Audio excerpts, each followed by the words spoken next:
You never know what's lurking around in swamps at night. You can come across vengeful spirits, underwater monsters, and maybe even a voodoo priestess if you're brave enough. The local voodoo priestess that summoned a hurricane and wiped out the entire town. Somewhere in the turn of the 20th century, Julia Brown had set up shop just on the edge of a swamp, just outside the town of Frenier. She would serve the locals there, offering healing sessions alongside charms and curses. What she's most well known for, however, is the terrifying songs she would sing on her porch. Specifically one song that struck curiosity and fear in the locals always ended with the line, "One day, I'm going to disappear and take the whole town with me." And just like that, on September 29th, 1915, a horrible hurricane came in from the Caribbean, and especially in the town of Frenier, water levels rose to 13 feet, and the winds sped at a solid 120 miles per hour.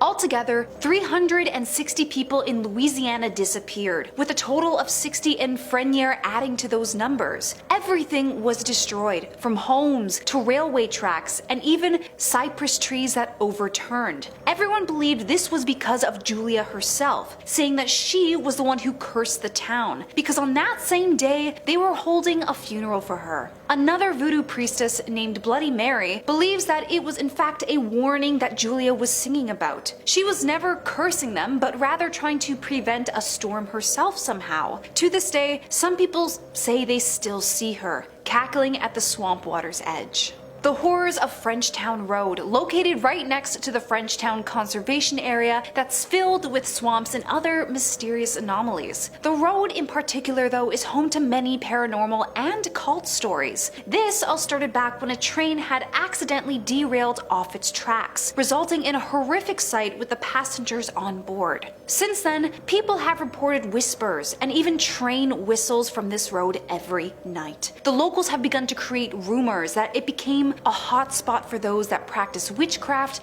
and all sorts of black magic. Frenchtown Road is filled with vengeful spirits wanting nothing more than revenge for their tragic fate. All the more reason for dark magic practitioners to visit the area often. Even the bridge where the tragic accident happened is riddled with graffiti on satanic symbols and words. One blogger uploaded some of the rumors he remembered hearing about the area. There are people called watchers that would observe you on the side of the road. The mysterious last house on the left that would have red lights flashing in the window, and even reports of chanting being heard from the woods themselves. There are many others that I can't list here, but you should definitely check them out and let me know your thoughts down below. Bayou Sail Road, the most haunted road that runs straight through the bayou's heart and connects through many dangerous swamps. There are so many paranormal tales that come from this part of Louisiana. One story is about the wandering hitchhiker who will reach out his hand to touch your car as you pass him by. If you choose to offer him a ride, he may spill to you the secret where the famous pirate treasure of John Lafitte is hidden, or could curse you into crashing your car from all the sharp and winding turns of the Bayou Sail Road.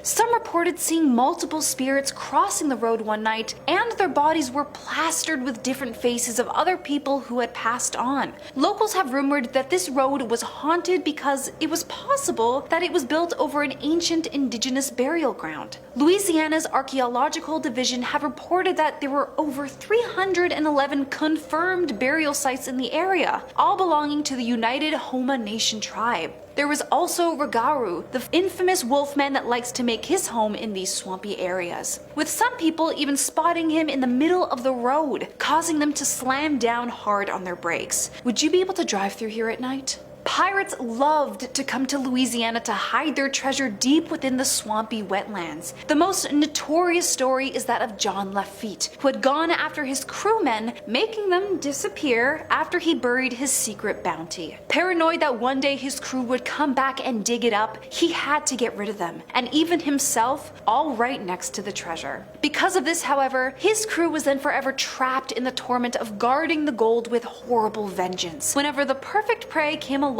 they would appear as a fifolette, a glowing orb that can come in the color of a light blue. One well-known story is about two railway workers who had come across a fifolet. Knowing the story and absolutely mesmerized by its beauty, both of the workers decided to follow the light with shovels in hand. The glowing orb then sunk straight into the ground, and out of excitement and greed, they began to dig with a frenzy. When their shovels finally landed on something hard and showcased itself to be the hidden lost treasure, adrenaline broke out and one of the workers whacked the other with a shovel to his head, knocking him unconscious. He wanted it all for himself, but the harder he tried to pull it out, the quicker the mud and swampy water beneath him began to swallow him. The other worker had woken just in time to see his friend become completely engulfed by the murky soil, his screams and wails coming to a cold silence. For the rest of the night, the singular worker remained in his tent and left the area once the morning broke.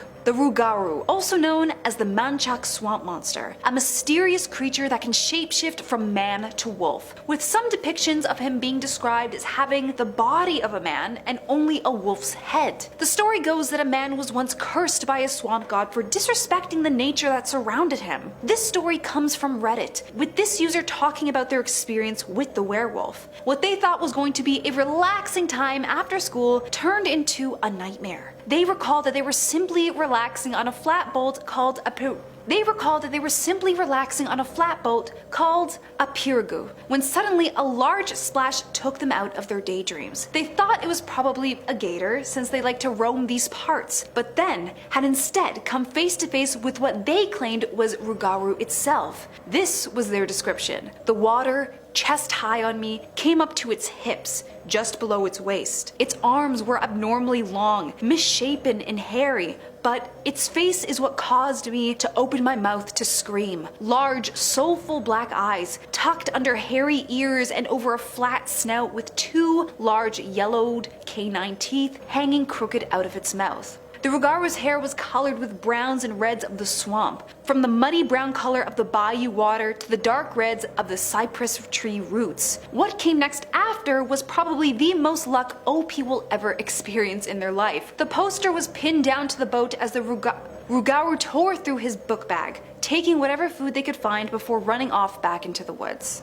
Altamaha, the hissing swamp monster. There are several accounts of this creature over a span of decades, but let's first get into what it looks like. It loves the twisting streams and marshes all across Georgia and has been described to having a similar body type to that of a sturgeon, but much bigger. It only has front flippers and swims similarly to a dolphin, but with the face of a crocodile that accentuates its bulging eyes and gigantic teeth. It has green or gray coloring with a yellow underbelly and has been rumored to be as long as 30 feet. There is currently no physical evidence of this creature existing, just its creepy sightings. The first non-native report ever done on the Altamaha was in 1830 by Captain Delano on the schooner Eagle. He reported seeing the sea monster off of St. Simons Island and was 70 feet in length. The middle part of its body was roughly the size of a barrel and also had the head of an alligator. In the 1920s, it was reported by a timberman that they also saw a giant sea monster making its way in a nearby marsh area. 1935 had an account with a group of hunters. In the 1940s, a group of scouts. And in the 1950s, it was reported by officials from a state prison. 2002, however, was the first time we got alleged video proof of the monster. This video was taken at Fort King George in Darien, Georgia, and the amateur photographer captured some strange creature breaking through the water towards the end of the video. It looks like it has some sort of large flipper as well, and majority of the commenters on this video say they've never come across anything like this in the area.